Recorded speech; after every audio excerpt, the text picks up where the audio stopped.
ఈరోజు పెసర పునుకులతో మజ్జిగ పులుసు చేసుకుందాము.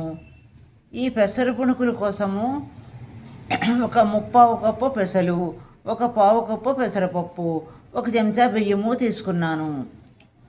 ఈ ఒక 3 గంటలు నానబెట్టుకుందాము.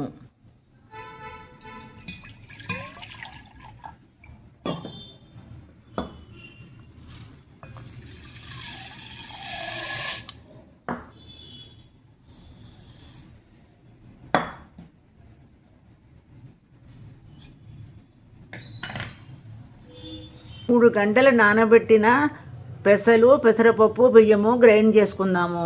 తగినంత ఉప్పు కూడా వేసి గ్రైండ్ చేసుకుందాము. దానివల్ల బాగా కలుస్తుంది.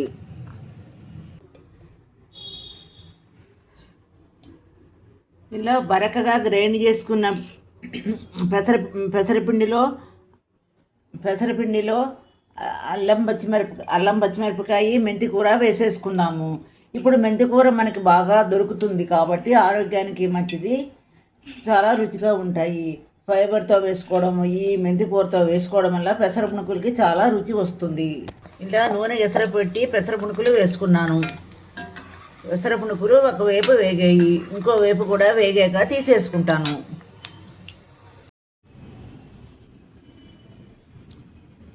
ఇలా వేయించి పెట్టుకున్న పెసర పునుకులు ఇలా మజ్జిగ పులుసు తయారు చేసి పెట్టుకున్నాను, అందులో వేసేసుకుందాము.